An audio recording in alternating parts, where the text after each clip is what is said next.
Amados hermanos, feliz día del Señor. Vamos a continuar nuestro sermón de hoy con el siguiente capítulo de versículos del capítulo primero de Hechos.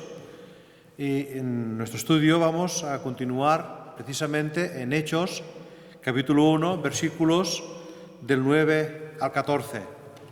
Y hermanos, recordemos que el compromiso personal de Lucas al escribir su Evangelio y al escribir el libro de los Hechos es hacerlo con un rigor histórico muy exagerado, porque él quiere compilar todo lo que Jesús hizo en un relato verídico en el que se pueda confiar.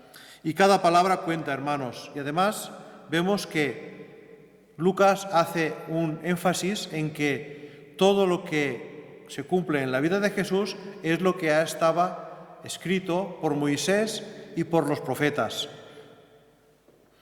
Y vemos que todo esto queda confirmado en la obra de Jesús, porque Jesús, que es Dios, es inmutable también, no cambia, y su palabra lo confirma, porque toda la Escritura, hermanos, es una evidencia más de la inmutabilidad de Dios. Y podemos confiar en lo que está escrito y en sus promesas plenamente, porque Él las cumple. Y las cumple precisamente porque son el desarrollo de su plan para la humanidad. Un plan que Dios mismo ya ha establecido desde el principio de los tiempos. Y lo ha dejado por escrito en su palabra. Y lo ha dejado por escrito porque lo necesitamos. Necesitamos de su palabra. Y precisamente es una tónica en toda la palabra del Señor que volvamos a ella. Un ejemplo, por ejemplo, 2 de Timoteo 3:16, que nos dice claramente que toda la Escritura es inspirada por Dios y es útil para enseñar, para redarguir, para corregir, para instruir en justicia, a fin de que el hombre de Dios sea perfecto, enteramente preparado para toda buena obra. Y precisamente, hermanos, este libro de Hechos tiene una gran importancia, porque a través de sus páginas, Lucas, nos relata la historia de los inicios del cristianismo y nos describe cómo las buenas nuevas de salvación, el Evangelio del Señor, son predicados desde Jerusalén hasta Roma, y nos va explicando cómo se cumplen las promesas del Señor, y también se va cumpliendo lo que el Señor dijo a sus discípulos, que serían testigos hasta el fin, hasta lo último de la tierra. Y todo esto, hermanos, ocurrió después que Jesús estuvo con ellos conviviendo durante esos 40 días después de su resurrección y después de que también recibieran el Espíritu Santo en Pentecostés. Recordemos, hermanos, que esos 40 días fueron importantes, porque durante estos 40 días Jesús estuvo con sus discípulos confirmando su resurrección. Hermanos, ¿y por qué resucitó el Señor si no es porque también murió? ¿Y por qué murió el Señor si no es que fue por pagar nuestra deuda, por nuestros pecados? Por eso murió el Señor. Y Jesús, hermanos, terminó su obra de redención aquí en la tierra, después de su resurrección y de su ascensión. Y ahora está sentado a la diestra del Padre, intercediendo por nosotros. No nos deja solos. Ni Él, ni el Padre, ni el Espíritu Santo no nos dejan solos. Voy a señalar aquí una frase de nuestro pastor, Víctor Cuadra, una referencia, me dirijo a lo que él nos dejó escrito y nos ha compartido más de una vez, que es, le cito a él, nuestra salvación depende de la Trinidad funcional de Dios. Repito, nuestra salvación depende de la Trinidad funcional de Dios, en la cual, en esa Trinidad, el Padre elige, predestina y llama. El Hijo redime, reconcilia e intercede. Y el Espíritu Santo regenera, reside, santifica y sella. Un sello de autoridad y de pertenencia a Él. Esta es la forma en la que funciona la divinidad de Dios para nuestra salvación, hermanos. Vamos a nuestros versículos para hoy, el pasaje que tenemos hoy, y primeramente vemos la ascensión del Señor. Vamos a leer en el capítulo 1 de Hechos, versículos 9 al 11. Dice: y habiendo dicho estas cosas, viéndolo ellos, fue alzado y le recibió una nube que le ocultó de sus ojos. Y estando ellos con los ojos puestos en el cielo, entre tanto que él se iba, he aquí se pusieron junto a ellos 2 varones con vestiduras blancas, los cuales también les dijeron: varones galileos, ¿por qué estáis mirando al cielo? Este mismo Jesús que ha sido tomado de vosotros al cielo, así vendrá, como le habéis visto ir al cielo. Veamos, hermanos, que en estos versículos tenemos 2 temas de gran importancia con respecto a Jesús. El primero es el relato de su ascensión, que por segunda vez Lucas nos lo cuenta. Ya Lucas lo contó en el final de su Evangelio y aquí nos lo repite al principio del libro de los Hechos. La ascensión del Señor Jesús era necesaria, hermanos, para que fuera visible, pero también recordada. Perdón. Y fue necesaria para dar cumplimiento a los 40 días que el Señor pasó entre ellos, y que quedara manifiestamente visto por todos que la obra redentora de Jesús en esta tierra había terminado. Consumado es, el precio había sido pagado y todos lo vieron y quedaron plenamente convencidos de ello. Todos quedaron plenamente convencidos de la obra redentora del Señor. Durante estos 40 días Jesús anduvo entre ellos con un cuerpo glorificado, manifestando claramente su naturaleza divina y con un cuerpo que se podía ver y tocar, un cuerpo divino y humano glorificado. Pero fijaos, hermanos, que la ascensión del Señor, cuando los dejó allí, no los dejó tristes ni pensativos, ni tan siquiera anonadados pensando en blanco. Lucas, en su Evangelio, nos recuerda que después de ello ellos volvieron a Jerusalén llenos de alegría, con gran gozo. ¿Y por qué fueron testigos de todo lo que Jesús hizo y gozosos de que Jesús estaría siempre con ellos? Recordando lo que dijo Jesús en Mateo 28:20, dice: he aquí, yo estoy con vosotros todos los días hasta el fin del mundo. Por eso ellos estaban gozosos, y porque nosotros también creemos eso, también nosotros estamos gozosos de que el Señor está con nosotros todos los días. Por otra parte, el segundo tema que vemos también en este pasaje nos anuncia también la segunda venida del Señor. Y por supuesto, tengamos en cuenta que no debemos especular cuándo y cómo va a suceder su segunda venida. Fijaos, hermanos, que fue el mismo Señor Jesús, el propio Señor Jesús, quien les dijo a sus discípulos que nadie sabía cuándo sería su segunda venida, ni él mismo, porque su segunda venida, el regreso del Señor, es un hecho que solo lo sabe el Padre cuándo va a acontecer. El mismo Señor Jesús les dijo en Marcos 13:32, recordemos este versículo: pero de aquel día y de la hora nadie sabe, ni aun los ángeles que están en el cielo, ni el Hijo mismo, sino el Padre. No lo sabemos, pero Él volverá seguro. Por cierto, hermanos, tengamos en cuenta que nada ocurre porque sí, ni es por casualidad, ni nada que se le parezca. Todo lo que ocurre es parte del plan divino, del propósito de Dios para la humanidad, pero también para cada uno de nosotros en particular. Todo tiene un propósito y un final. Todo va a culminar cuando Jesucristo regrese a la tierra como juez y Señor de todo. Se fue visto por todos.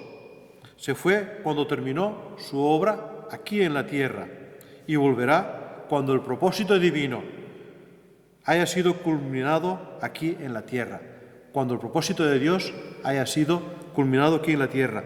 Entonces volverá el Señor, cuando el Padre lo considere, porque está en su sola soberanía el final de los tiempos. Por esto, hermanos, no nos dejemos llevar por comentarios, no nos dejemos llevar por especulaciones acerca de las fechas o los tiempos de la segunda venida del Señor. Antes bien, estemos preparados, pero ya que venga ese día del Señor o nosotros seamos llamados antes a su presencia, así, hermanos, preparémonos, porque no sabemos cuándo vendrá ni si nosotros iremos antes a Él. Mientras tanto, estamos esperando, pero no desesperemos, hermanos. No desesperemos, hermanos, sino que, como dice Pablo, corramos con paciencia la carrera que tenemos por delante, pacientes, obedientes a la palabra y agradecidos al Señor. Seguimos adelante y vemos que en los versículos 12 y 13 ellos estaban en el aposento alto. Dicen los versículos 12 y 13: Entonces volvieron a Jerusalén desde el monte que se llama el Olivar, el cual está cerca de Jerusalén, camino de un día de reposo. Y entrados subieron al aposento alto, donde moraban Pedro y Jacobo, Juan, Andrés, Felipe, Tomás, Bartolomé, Mateo, Jacobo, hijo de Alfeo, Simón el celote y Judas, hermano de Jacobo. En primer lugar, hermanos, estos versículos nos recuerdan que los discípulos regresaron a Jerusalén tal y como se lo ordenó el Señor, obedientes. Habían estado en el monte del Olivar, un lugar que frecuentaron muchas veces y que está tan cerca de Jerusalén que se podía ir incluso en el día de reposo, cuando por su tradición no podían andar más de lo que para nosotros es 1 kilómetro. No podemos añadir mucho más a esto de lo que Lucas nos dijo también, nos dejó escrito en su Evangelio, que dice que ellos, después de haberle adorado, volvieron a Jerusalén con gran gozo. Hermanos, ¿y qué es este gran gozo, esta gran alegría, sino la seguridad de lo que vieron y la seguridad del regreso del Señor? Y que están en su presencia. Aunque no lo veamos, estamos en presencia del Señor.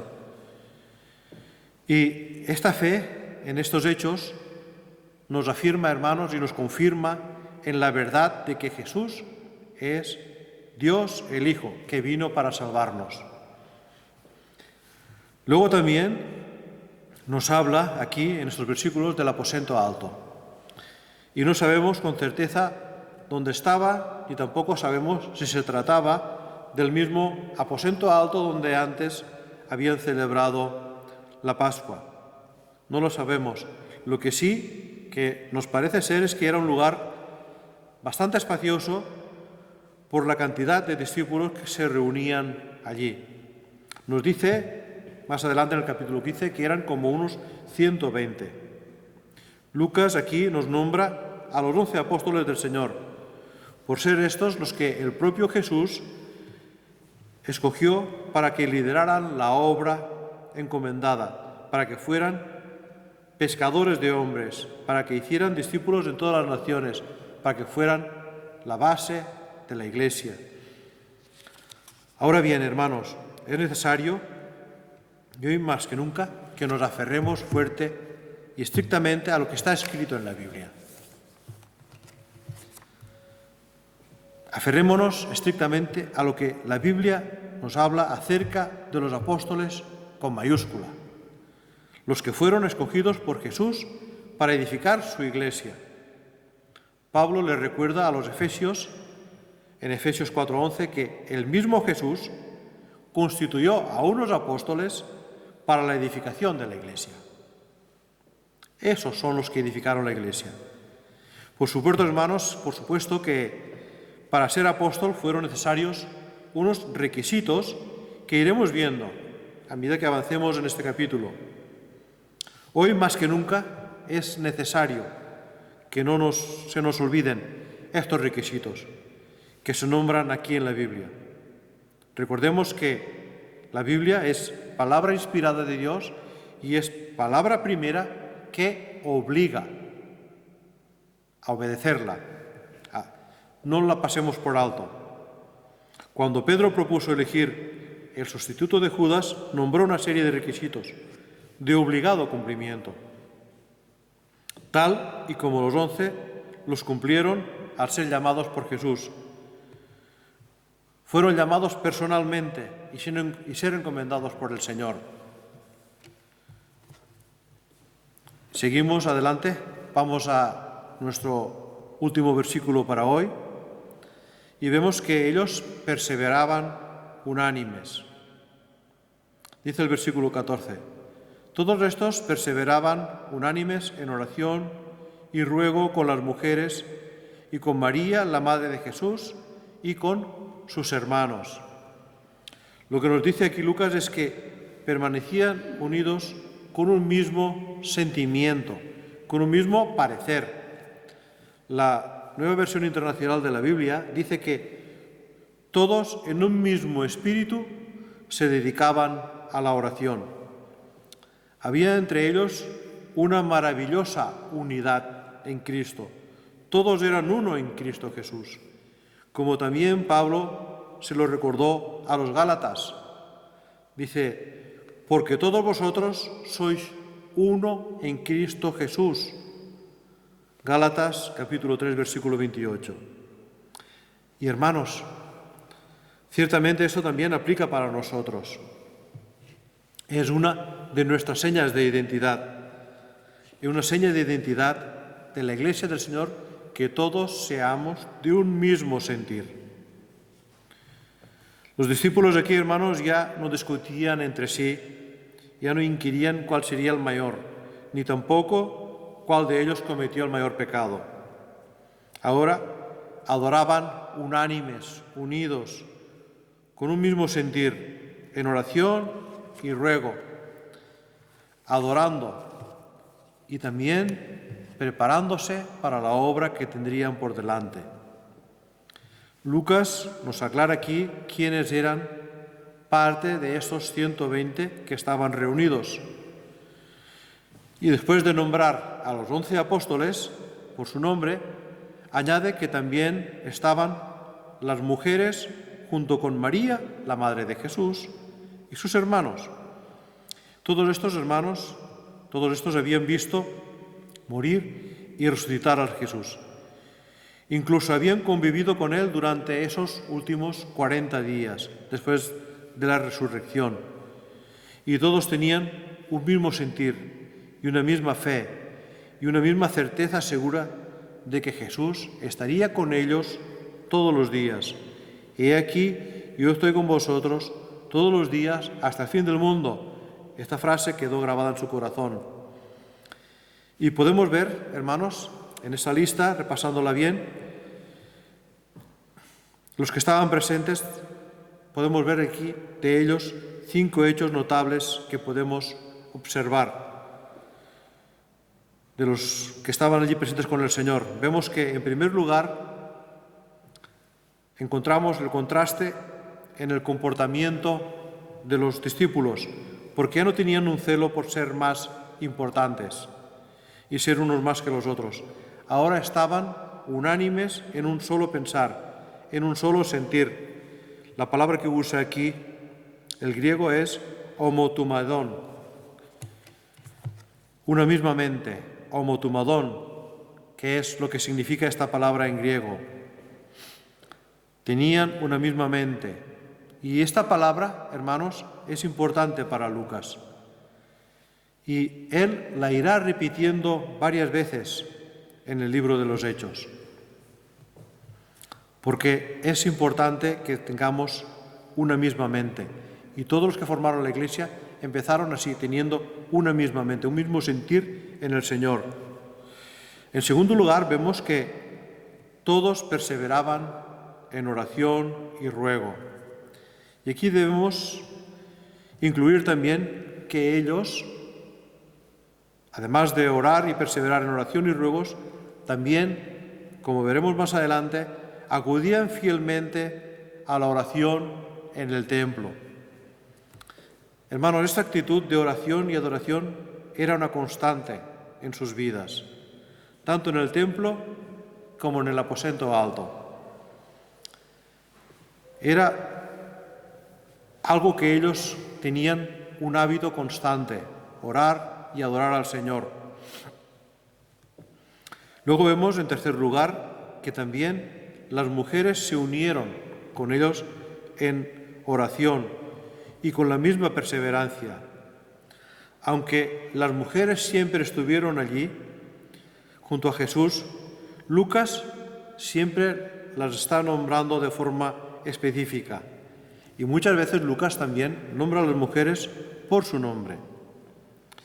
Y en este versículo, precisamente, hace una mención especial a María, la madre de Jesús, que ella también estaba reunida con ellos, unánime con los discípulos, en oración y adoración. Y por último, Lucas también aquí hace mención de los hermanos de Jesús. Esos hermanos que, según nos cuenta Juan, el Evangelio de Juan capítulo 7, versículo 5, dice que ni aun sus hermanos creían en él, pues ahora, después de su resurrección, estaban allí reunidos también. Y por cierto, que también llegaron a ser líderes en la Iglesia. Allí tenemos la epístola de Santiago y la epístola de Judas, hermanos del Señor. Y todos estos hermanos, unidos en adoración y oración, estaban al mismo tiempo gozosos, unánimes con un mismo sentir y gozosos de saber que el Señor no los olvida. Concluyendo, hermanos, vemos en estos versículos que hemos leído que nos marcan el final de la obra de Jesús en la tierra. Él ya terminó lo que vino a hacer aquí. Dios, el Hijo, aquí vino y se encarnó, como celebramos ahora en Navidad su encarnación. Luego Él se reveló al mundo para salvar a todo aquel que cree en Él. Se ofreció como sacrificio por nuestros pecados. Finalmente venció la muerte, resucitó y subió a la diestra del Padre, desde donde ahora sigue intercediendo por nosotros. Pero hermanos, quiero que nos quedemos con ese mismo sentir que tenían los discípulos del Señor. Eso es una constante en la vida de la Iglesia. Quedémonos perseverando unánimes en oración y ruego, y también con gran gozo, con alegría, recordando todo lo que el Señor ha hecho por nosotros, y con la plena confianza que no nos abandona. Él siempre estará con nosotros. Y nos ha dejado su palabra escrita, que nos recuerda todo lo que Él hizo. Y lo hizo por amor a nosotros y por su misericordia hacia nosotros. Por último, hermanos, sigamos adelante, hermanos, esperando sin desesperar. Hagamos nuestra parte en ser obedientes a la palabra del Señor, ser consecuentes con lo que ella nos muestra. Hagamos nuestra parte, que Dios hará la suya. Dejemos el resultado en sus manos, pero nosotros acertadamente sigamos la palabra del Señor. Y quisiera terminar compartiendo con vosotros nuevamente un versículo que nuestra hermana Isabel nos ha compartido hoy a través del WhatsApp, a través de los teléfonos móviles, y un versículo muy adecuado que nos describe muy bien la vida de los creyentes. Y decía así este versículo en Colosenses 3:16. Dice: la palabra de Cristo more en abundancia en vosotros, enseñándoos y exhortándoos unos a otros en toda sabiduría, cantando con gracia en vuestros corazones al Señor, con salmos e himnos y cánticos espirituales. Esta es una constante de la vida de la Iglesia y es algo que nosotros necesitamos, hermanos, avivar la vida de la Iglesia, porque en realidad todos tenemos un mismo sentir, un mismo espíritu en el Señor, y es necesario que cultivemos y que cuidemos este amor los unos para los otros, tal y como el Señor nos ha dado. A Él sea la gloria. Amén.